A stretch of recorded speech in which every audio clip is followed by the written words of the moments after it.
सुखदेव महाराज कह राजा परीक्षित जब 4 दिन हो गए ना उत्सव मनाते हैं। नंद बाबा ने यशोदा मैया से पूछे कि देवी पूरा ब्रज आ रहा है लेकिन अभी तक क्या रोहिणी भाभी क्यों नहीं आई है? बोले महाराज मुझे पता नहीं रोहिणी क्यों नहीं आई है, क्योंकि बगल में है रोहिणी। रोहिणी कौन है? वसुदेव जी की पत्नी है, यशोदा की सहेली है। वसुदेव जी जब कारागृह में है ना तो ये गोकुल में रहने के लिए आई है। बोले महाराज रोहिणी को बुलाने गए। रोहिणी बोले नहीं बहन उत्सव चल रहा है ना और उत्सव में जाने का मन नहीं कर रहा है। क्यों? क्योंकि मेरा पति दुख में है और मैं उत्सव थोड़ी मनाऊं। जब पति दुख में रहता है तो पत्नी को ज्यादा श्रृंगार नहीं करना चाहिए, क्योंकि पत्नी आपके भगवान जो पति है वो तकलीफ में है और आप श्रृंगार करके किसी उत्सव में जाओगे तो अच्छा थोड़ी लगेगा, है ना। तो इसी कारण रोहिणी भी अभी तक ये नहीं गई है। लेकिन बाबा नंद बाबा बोले कि चलो भाभी आप नहीं जाओगे तो अच्छा नहीं लगेगा, क्योंकि पूरे ब्रजवासी सब लोग आ रहे हैं और आप घर के व्यक्तियों के नहीं जाओगे तो अच्छा कैसे लगेगा। फिर रोहिणी माता मन में विचार किए कि दुनिया के लिए नियम लागू होता है और जब परमात्मा स्वयं हमारे घर में आए हैं तो उनके उत्सव में जाने में कोई बुराई नहीं है। और वहाँ पे गए हैं। रोहिणी माता भी सुंदर उत्सव में सम्मिलित हुए। सुखदेव महाराज का राजा परीक्षित उत्सव चल ही रहा है और उत्सव के बीच में नंद बाबा को ख्याल आया कि मैं अभी तक कर नहीं पटाया। कर अर्थात लगान। तो कहाँ पटाना है लगान? बोले कंस महाराज के पास जाके लगान पटाना है महाराज, क्योंकि नंद बाबा ये गोकुल के राजा है और वो जो कंस है वो मथुरा के राजा है। मथुरा अर्थात राजधानी है। तो मुख्यमंत्री कौन है? मान के चल कंस है। मन बेचारा मन विधायक है समाज, तो विधायक मुख्यमंत्री में जान लगते ये हमारा क्षेत्र के भाई सुंदर ये टैक्स मिले थे। तो नंद बाबा जितने भी वहाँ ग्वाल थे अच्छे अच्छे सबको बोले देख भैया मैं कर नहीं पटाया और कर पटाने का आज आपत्ति है, नहीं जाऊंगा कर पटाने के लिए तो पेनाल्टी लग जाएगी। फोकट एक्स्ट्रा तेल लगते कि नहीं लगे? बिल्कुल आते नहीं दोनों लाइन वाले मान लीजिए जो सही डेट में नहीं पटा बेटा तो उठा दे लगता।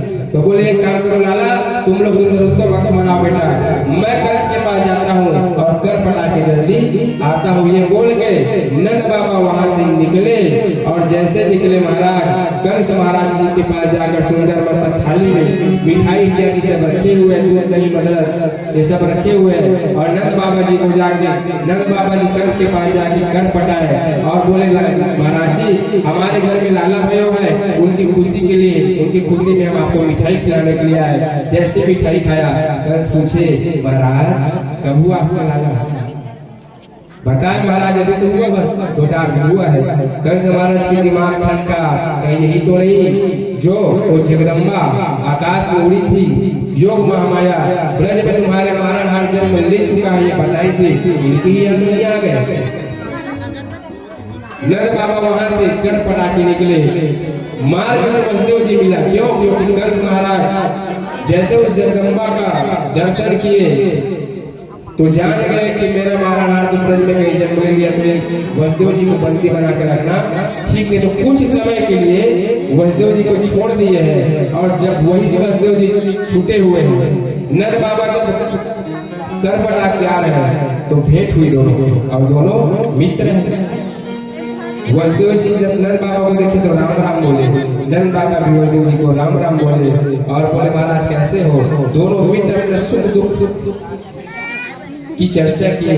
वसुदेव जी बोले वाह नंद बाबा आपके घर में इतना सुंदर बालक हुआ है आप हमको बताए नहीं। नंद बाबा बोले सभी बताऊं।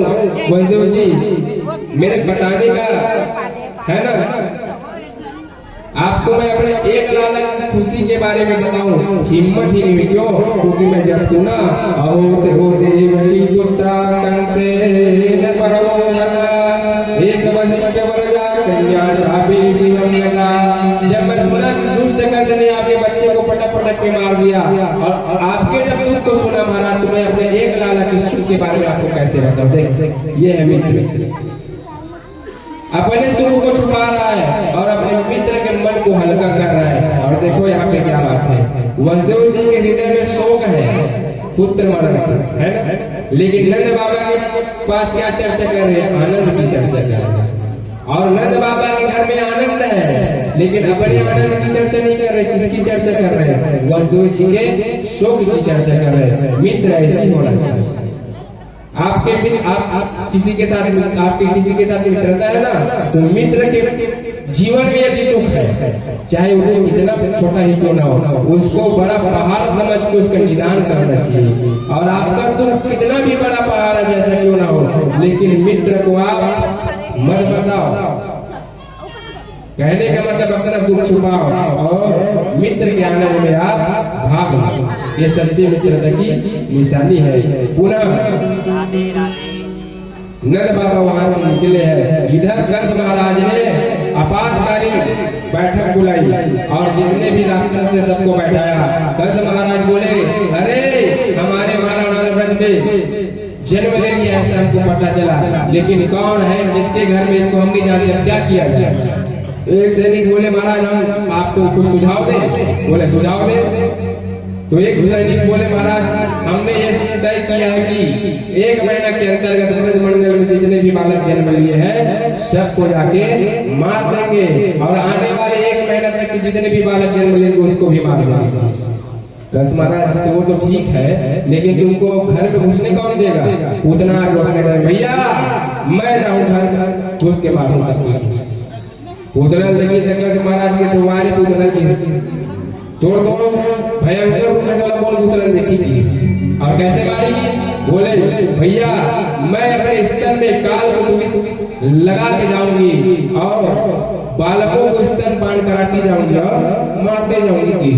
बस एक गन बस मुंह लगाई मरी तुरंत फेंकूं फिर कहूँ घर दूसरा घर चल जाऊंगी। अच्छा वो तो ठीक है लेकिन तुमको घर भी घुसने कौन देगा। एक काला काला आपके चेहरे बड़े बड़े दांत बड़े बड़े तो नक राक्षसी बरबर दिखा जाए जितनी बड़ी बरबर दिखा जाए कौन तो दूसरा देखी। उतना बोले भैया तू चिंता क्यों करता है, आजकल ब्यूटी पार्लर तुम चिंता करे काम नहीं इसमें चल पूरा मेकअप ऐसे कराऊं पूरा राक्षसी है सुंदर राजकुमारी बरबर दिखा जाए। अच्छा अब तो दांत के का कर में चिंता कार करता भैया आज पूरा निकल ही नया सेट लग जी लगते है आदमी पूरा दांत बनवा देते नया सेट बनवा देते। चिंता मत कर आधुनिक का जमाना है डिजिटल इंडिया हो गया 5G चला था आजकल चिंता करे काम नहीं। ठीक है भैया आपकी जैसे मर्जी बोल के घर से पूतना को आके दिया और वही पूतना आज सुंदर स्वरूप बनाई है और सुंदर स्वरूप बना के घूंघट डाल के आ रही है। घूंघट क्यों डाल के आई है क्योंकि चाहे कितना भी श्रृंगार करे लेकिन राक्षसी है और राक्षसी मनुष्यों से ज्यादा तगड़ा होता है तो घूंघट डाल के आया। घूंघट में बहुत काम बने थे महाराज।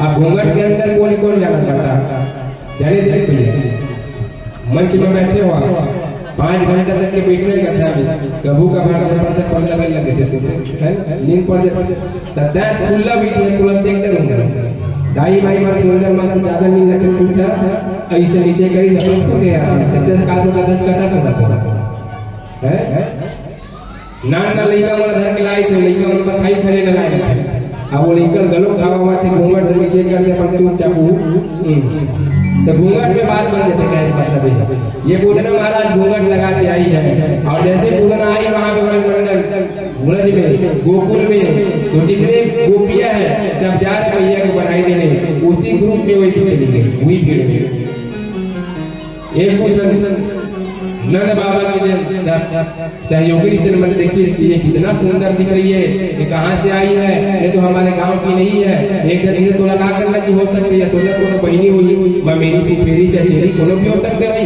लड़का जन्म ले कोनो भी मेहमान आ सकते जवान दिखती और वो सीधा कहाँ चली गई माता यशोदा के महल में चली गई पूजना। और माता यशोदा उस समय बालक लाला को पल्ले में सुनाई है और वहीं पे बैठी है और जैसे गई अरे यशोदा बधाई हो बधाई हो बधाई हो। माता यशोदा कोने कहाँ खड़े हैं। अब माता यशोदा मन में विचार किए कि वो लड़का सुंदर बधाई दे वाला है अब तक कोने से पूछो कि पूरा मन अब कोनो अब फादर की महाराज चीना करके की भूल के लिए अब कई जगह जाता मैं और सबको आदमी थोड़ी चिंता बने तीर में आते एकदम रोड पर बोलत रही थे तीर चिंते अब एक आध साल बाद तो घर में गांव फिर जाबे ना महाराज चीना था की या कौन बाजार में मिल के महाराज चीना था की तो मैं नहीं चीन सको सब हाव की थी कर में धीरे धीरे बात क्या कि स्टाइल से जानता हूं कि कौन गांव अब वो मोड़ में रहे का दिमाग से कुल मिला के कि को वक्त पर नहीं चले तो भाई को बेकानी नहीं चले हमरे गांव में महाराज है और सुंदर का कथम जा बैठा थे तब वो नीचे ने तो मैं लगी कि नहीं लगी तो बोले महाराज यशोदा मैया बोले हो सकते को होइए अच्छा मैंने आज स्वागत है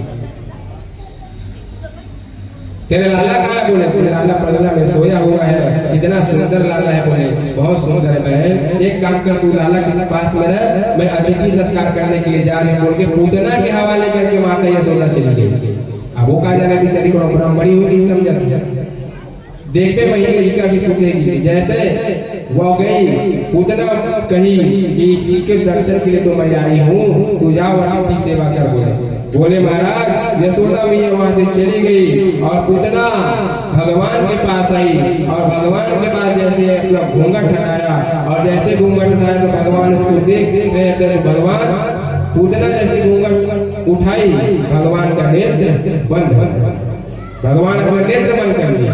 परीक्षित महाराज ने कहा नेत्र बंद करके भगवान है सुखदेव महाराज के संतों का भाव है महाराज अब भगवान क्यों बंद किया ये तो भगवान ही जाने भगवान का अगर बंद करे तो हम जान लो लेकिन हमारे साधु संत महात्मा जो विद्वान है उनका मत है भगवान नेत्र इसलिए बंद किए क्योंकि भगवान को लगा कि देख सुंदर में अभी जन्म नहीं हम और मारे में कौन आगे पूतना और जब मैं सुंदर पूर्ण अवतार में आता राम अवतार में जब आया तो सबसे पहले कौन हमारे लगी ताड़का हुई स्त्री और कृष्ण अवतार में आया ये पूतना की तो ठिकाना लगाना चाहिए तो पहली सुंदर मंगल चरण तरफ गणेश भगवान के नाम कोई सब बताते महाराज नहीं इसलिए भगवान ने नेत्र बंद किया क्योंकि भगवान जानते हैं है ना कि ये भले राक्षसी है लेकिन काम क्या करने आई है जो माँ करती है।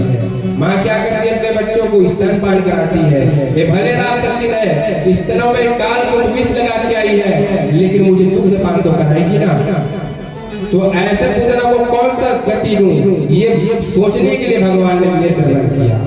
कोई संत महात्मा बताते हैं कि महाराज भगवान नेत्र बंद इसलिए किए क्योंकि भगवान के एक आंख में चंद्र है एक आंख में सूर्य है और जैसे पूतना भगवान को मानने आई है चंद्र और सूर्य ने सोचा जिस परमात्मा के दीदार करने के लिए जिस परमात्मा के दर्शन करने के लिए पूरा दुनिया आ रही है और सुंदर भजन गा रही है ऐसे परमात्मा को मानने के लिए ये आबादी आई है ये पूजना का मूल ही लेकर के दोनों सूर्य और चंद्र पर सटर लगा इसकी मतलब बंद कर दिया जाएगा अरे भाव बोले महाराज ये महात्मा बताए भगवान इसलिए नेत्र बंद किए क्योंकि नेत्र बंद करके भगवान भोलेनाथ को याद किए ये बोले बाबा हम तो भी बालक है और हम गोकुल में माखन मिश्री खाने के लिए पधारे हुए हैं और ये जो पूजना मौसी है ये जहर लगा के आई है तो जहर पिए का अभ्यास हमको नहीं है बाबा आइए आपने तो कल काल को इसको पिया है तो ये काल को बिजला ला नहीं, तुम बस थोड़ा पिया पिया देखिए गिरे देने लगे। एक काम कर बाबा, आप हमारे हृदय में आके बैठ जाइए और इसको पिए। ये प्रकार के अनेक भाव है, जो भाव आपको अच्छा लगे उसको आप ग्रहण करो। पूजना भगवान को पलने से उठाई और पलने से उठा के आचर पान कराने लगी। अब सुखदेव महाराज कहे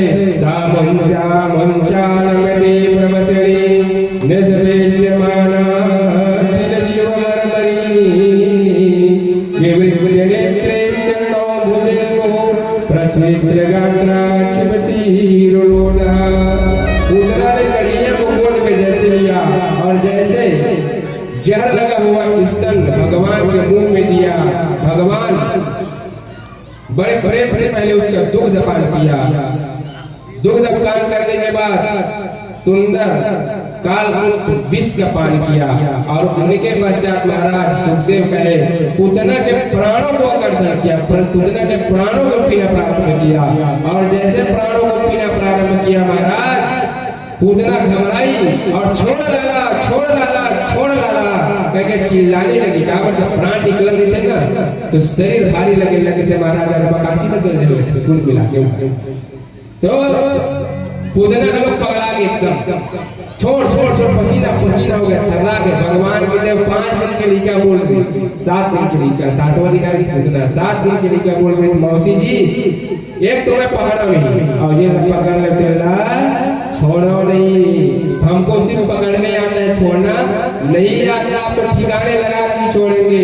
पूतना घबराई, घर से बाहर निकली महाराज, अपने असली रूप में आई, भगना चाह रही, लेकिन भगवान तब तक कि उसके प्राणों को आकर्षण कर लिया। थोड़ा देर 2-4 कदम चली थी महाराज, धड़ से गिरा और जितने भी पेड़ थे महाराज जो पूतना के शरीर के अंतर्गत है सब टूट के चूर हो गए। जब फराक से आवाज हुए तो जितने भी ब्रजवासी जो नाच गा रहे थे सब रुक गए। काबत पूतना शरीर नान मंदिर समर्थ को रखता है 6 कोस के रिश्ते 6 कोस मतलब समझे 18 किलोमीटर की लंबा चौड़ा शरीर है। अब 18 किलोमीटर की लंबा चौड़ा शरीर तो ही कत्का जोर से आवाज है। जब गिरी जब का पेड़ नहीं मारा सब चूर हो गए। जैसे आवाज आई माता तुरंत लाला के पास गई, लेकिन लाला पलंगा में नहीं है। माता यशोदा घर से बाहर निकली, घर से बाहर निकल के देखी तो पूतना मरी पड़ी है। उसके हृदय के पास भगवान खेल रहे हैं। जितने भी ब्रजवासी है गोकुलवासी बोले यशोदा तेरे लाला उसके पास कैसे चली गई? बोले भाई मैं कहा जा रहा हूँ बड़ी बड़ी आ रही थी और बड़ी हुई मैं उतरे हवाले करके सब अतिथि सरकार पर चले गए। राक्षसी ने की बांध के तो लाला कम से कम बड़े दिखते निशेरी मंगी और निशेरी से भगा के चर्च निकल सौका। जितने भी मैया है सब लाला को इधर उधर से देख रहे कि लाला स्वस्थ तो है कि नहीं। एक जने माता बोले देख तू देख यशोदा तोरा लेकर राक्षस छुए ओकर शरीर में तो एक नजर उतारने लगी। तो कैसे नजर उतार रही है? बोले सुंदर मस्त गौ माता के गोबर को लाया गया, गौ माता के चरण के धूल को लाया गया, गौ माता के है ना रज को लाया गया। बोले महाराज गौमूत्र से स्नान कराया गया, गौमय से स्नान कराया गया और गौ माता के चरण धूल को उसके मस्तक पे लगाया गया और गौ माता के पूंछ से भगवान ला झाड़ा देवते ताकि भगवान की नजर हुई दिनों उतर जाए महाराज के। और किसके मंत्र बोल रही है? वही भगवान के मंत्र बोल रही है। इंद्रियाणि ऋषिकेशा प्राणानाय वेददीपपतिश्चित्तं मनोयोगेश्वरो। हे भगवान मेरे लाला इंद्रियों की रक्षा ऋषिकेश भगवान करे, प्राणों की रक्षा नारायण भगवान करे, श्वेत जीव के पति लाला की चित्त की रक्षा करे। हृदयम पादु गोविंदम शरणम पादु माधवा, खेलते हुए लाला की रक्षा गोविंद करे और सोते हुए लाला की रक्षा माधव करे। भगवान गोद में हो हंसत मने मने उसको रवा से एकदम खड़बड़ाहट नहीं हंसी, नाचो नहीं का कल खड़ा थोड़ी हंसी, शादी की थोड़ी हंसी, मने मने सर का पर हंसते हैं मोरे नाम से मुझे जा रहा है। और गाथा नहीं राम से बड़ा राम का नाम तो महाराज ये इस प्रकार से माता लोग के भाव फिर वर्णन का कर सकते हैं। काबर माता मन वास्तव में थे अपन लाडला से अपन लल्ला से इतना लगाव थे कि कोई छीन भी आगे तो कोई माता भी बर्दाश्त नहीं कर सकती। यहाँ तो लाला है पूरा ब्रजवासी इतना प्रेम करते हैं और महाराज इधर पूतना मरी पड़ी है जब तक के मथुरा से नंद बाबा आ गए देखिए काय पूतना है महाराज की कौन पूतना महाराज के असिस्टेंट की अच्छा ये कहां लागे यही महाराज हमारे लाला घर में भगत गीता पढ़ के की मर गई। अच्छा चल ठिकाना लगाओगी कैसे लगाओ अब तक बढ़े शरीर है तो एक बोले एक काम करना भैया जब मरे पड़े घर के आगू में पूरा रास्ता इधर हुआ जाम है गाड़ी मोटर लावत निकावत नहीं बने जाओ अपन घर टलिया लाओ मौसला लाओ वारी लाओ सब जरा भेजी। अच्छा आगे हमारा का करके काटम तो पूतना के जितने शरीर है हमारा सबको खंड खंड खंड खंड किया गया पहाड़ की भांति गाड़ दिया गया। आप बोले अब क्या करें बोले जितना लकड़ी इसके शरीर के नीचे आके टूटा है सबको भी गाड़ो उसके ऊपर और करो पर गाड़ने वाले महाराज और क्या करें बस माचिस मार दे बेटा के कहे मतलब दाह संस्कार कर दो सुंदर नंद बाबा दाह संस्कार कराया किसका पूतना का और जैसे दाह संस्कार हुआ महाराज सुखदेव कहे पूतना के वो शरीर से सुगंधी निकली महाराज जबकि होना क्या चाहिए जब किसी का शरीर जलता है तो वहाँ दुर्गंध होता है लेकिन ये पूतना राक्षसी थी उसके शरीर से सुगंध निकली। परीक्षित महाराज हाथ जोड़ के बोले महाराज मैं समझ नहीं पाया कि पूतना जैसी राक्षसी के शरीर से सुगंधी निकली जबकि साधारण किसी भी व्यक्ति का जब डेड बॉडी जलता है देह जलता है तो दुर्गंध निकलता है ये क्या हुआ। सुखदेव जी बोले परीक्षित परमात्मा श्री राम श्री कृष्ण के एक बार नाम स्मरण मात्र से व्यक्ति भाव सागर पार हो जाते हैं महाराज भगवान को एक बार वो नाम ले दे तो भाव सागर से पार हो जाता है।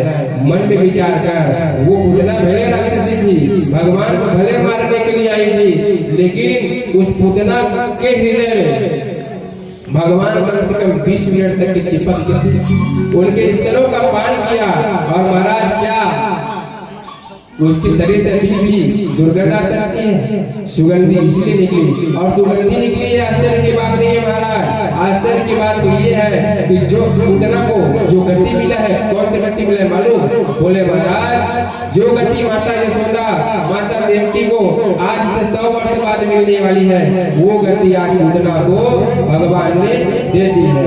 पूतना कौन है इसको अब बता रहे सुखदेव महाराज। पूतना अर्थात पूतना पूत मतलब पवित्रता नाम मतलब नहीं किसी में कोई पवित्रता नहीं है वो पूतना उसका परिचय दे रहे पूतना लोक बालकनी राक्षसी रुधिरासन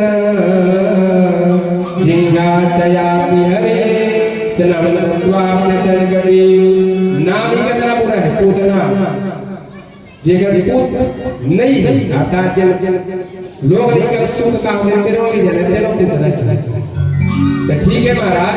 अब भगवान जब अच्छा सुंदर सरगति दे हुए कुछ न कुछ तो गुण हुई पूतना में तो बोले कोई गुण नहीं महाराज पूतना लोक बालकनी ये पूतना कौन है घूम घूम के जितने भी बालक है सबको पकड़ पकड़ कर मार कर खा जाती है महाराज। अच्छा कैसे हो सकते भगवान पूतना कोई गुण नहीं जाति अच्छा हुई नहीं महाराज राक्षसी है। अच्छा राक्षसी है तो कम से कम आहार विहार शुद्ध होगा बोले नहीं महाराज रुधिरासनम खून पीती है बोले महाराज न काम अच्छा न नाम अच्छा न उसका कुल अच्छा न आहार अच्छा न व्यवहार अच्छा किंतु भगवान ने उसको सदगति क्यों दी क्योंकि भगवान ना जाने कौन से गुण पर दया निधि रिझ जाते हैं। भगवान कौन से गुण के नीचे कोई गारंटी नहीं है। पूतना में एक भी सद्गुण नहीं है लेकिन वो काम माता वाली की है इसलिए मात्र इसी को निमित्त बनाकर भगवान पूतना को मोक्ष प्रदान कर दे। बोलो वृंदावन बिहारी लाल जय हो। इस प्रकार पूतना का सुंदर उद्धार किए और पूतना के उद्धार करने के पश्चात महाराज भगवान फिर थोड़ा बड़े हुए और जब थोड़ा बड़े हुए महाराज तो क्या हुआ अब कंस महाराज है अपने काल को मारने के लिए कभी कुछ न कुछ उद्यम करते ही थे। तो उत्कच नाम के उनके मित्र थे जो वायु स्वरूप था, ऐसे उत्कर्ष नाम के जो मित्र थे जो वायु स्वरूप था, उसको भेजा गया कि जाओ गोकुल में और हमारे जो दुश्मन है उसको मार के आओ। तो उत्कर्ष नाम के जो उसके मित्र थे गोकुल आया और वो सकट अर्थात 11 महीना में उसको जब कहीं चलना है ना तो किसी न किसी चीज का उसको सहारा लेना पड़ता है। ककरो शरीर में माल लगते आत्मा है, तो आत्मा कोनो शरीर के माल लगते, आत्मा कहाँ मांगे वो सीढ़ी लेके रिंगातीस महाराज इतनी आदमी है, पंखा अपने पर चले जगदीश महाराज, सीढ़ी चले रिंगातीस महाराज, ऐसे कितना तो ये काम है हम आगे गाना बना। और यही गाना बना कहाँ है, माता यशोदा के आंगन में। एक दिन की बात है महाराज, सुखदेव के राजा परीक्षित ध्यान से सुनो, आनंद की कथा है। और जहाँ ध्यान भटका महाराज आनंद आप नहीं ले पाओ। तो बोले महाराज एक दिन की बात है, पूतना उद्धार के पश्चात भगवान के जन्म नक्षत्र आया। क्या आया? जन्म नक्षत्र। लक्ष्मी देवी, ओ लक्ष्मी देवी है भगवान के जन्म नक्षत्र, जन्म दिवस नहीं बोल रहा हूँ ना, जन्म नक्षत्र रोहिणी नक्षत्र भगवान जन्म देवी से वही रोहिणी नक्षत्र फेरा है। मैया किसी न किसी बहाने से उत्सव मनाती है, कन्हैया के जन्म नक्षत्र इस सुंदर लालक श्रृंगार करें। और भगवान थोड़ा बड़े हो गए 6 महीना पास और जैसे श्रृंगार करके पलनम सुरेश महाराज, तो वो इसका पलनम जैसे सुनाए भगवान को, तो भगवान करवट बदल लिए। और जब करवट बदले तो माता कही कि अरे नहीं, जब व्रज में कर दे दुहाई, क्योंकि मेरे लाला करवट बदले हैं और करवट बदलने से उत्सव मनाया जाएगा। नहीं गए पूरा व्रज में दुहाई अर्थात सबको बुला के लाए, जितने भी सखी थे सब आए हैं दौड़े दौड़े। और महाराज माता यशोदा को करवट बदलने की बधाई दे रहे हैं। और करवट बदलने की बधाई देने के पश्चात माता यशोदा को बोले कि लाला के जन्म करवट बदले उत्सव मनाने चलो, गाना बजाना हो जाए। वो कहते रुक बहनी अभी चल सुधा है किसो कहते ओकर अच्छा बनाए का है मतलब अब उत्सव मनावे गाना उड़ा नहीं बजावे तो फिर उत्सव कैसे हुई? वो कहते चिंता मत करो उत्सव मनावो। तका के भगवान दिन में चोरी से निकाली बाहर में आंगन में हुई गाड़ी में है ना, गाड़ा देखो नहीं तुम्हारा काम हवा गाड़ा, तो गाड़ा इसे मारे पीछू डाल देगा तेल में लेंगे भगवान के पलन रख दे। और पलन वहां रख दिए महाराज, जितने आंगन में मटकी सकती थी सबको उस गाड़े के ऊपर रख दिए। और माता